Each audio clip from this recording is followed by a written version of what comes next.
Hi, it's Fiona Long from the Performer's Heart, and it's day 19 of our 21-day challenge. We're really in the home stretch now. I have a question for you. Are you a dabbler or a master? I wonder how you'd know. Let me share with you some stories to help you figure it out.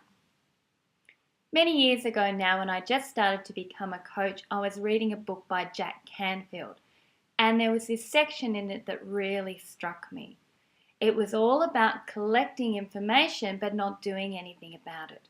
And I realized that's what I was doing. I loved reading all these personal development books, but I never really took action on it. Classic dabbler behavior. Here's another example. One of my students, great kid, he loves to perform and play his guitar, but he only ever practices the things he already knows, the things he's good at. And when it comes to stretching himself and going outside of his comfort zone, he tends to avoid those opportunities. More dabbler behavior. And here's a third example. If you find that you're really passionate about something and then it starts to get really hard, so you put it aside and then go and start something entirely new, and then keep getting to that same point but never actually breaking through and making it to the next level, that's more dabbler behavior. How do you get to be a master? And this is what we're going to be looking at today using a model called the 4 levels of thinking. I've included a PDF with this lesson that outlines this concept because it's possibly the most challenging of our lessons to date. Let's have a look first of all at level 1 thinking. This is where you're doing activities that feel good, they're good for you, they're good for others, and they're good for the greater good.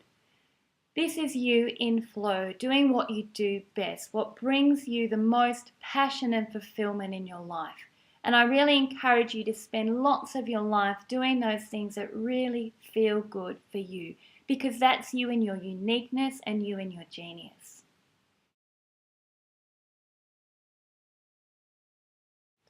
Level 2 thinking is a little different because this is doing activities that don't feel good, but they're still good for you and good for others and good for the greater good. When I began this video challenge, it was definitely a level 2 activity because it didn't feel good. I still knew, however, that it was going to be good for me, and it was certainly going to be good for you, the people watching these videos, and good for the greater good.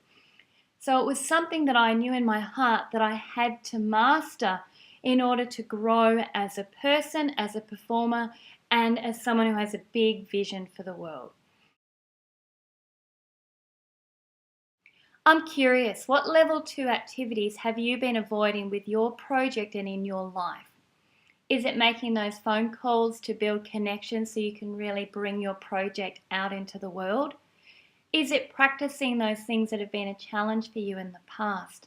What are those things that you have been avoiding but you know deep down would be incredible benefit for you as an artist and as a person? And when you're doing the activity later, think about how you can bring more level 2 activity into your life. Because I can tell you this with absolute surety. Your growth and your life as an artist depends on it. You have to get out of your comfort zone in order to fulfill your potential. And that means doing the things that are hard as well as the things that you do when you're in flow. The other great thing is when you do the things that are hard, soon they become so much easier and they become level 1 activities. And my videos aren't quite there yet, but they're certainly becoming something that's much more easier, and I don't have the fear around them anymore. I just get out there and do them. So do those level 2 activities and watch how your comfort zone expands and you can soon do things that you never thought were possible before.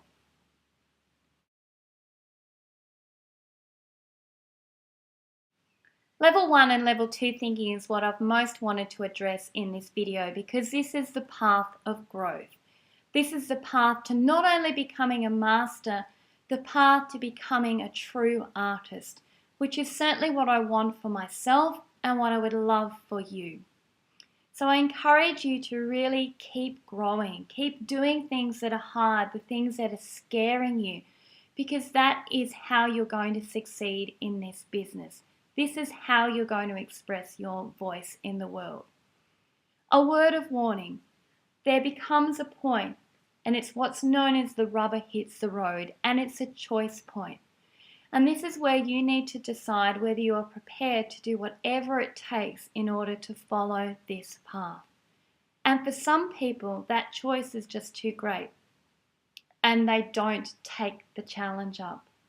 And then what happens is their behavior starts to deteriorate into level 3 and level 4 thinking, and eventually they stop.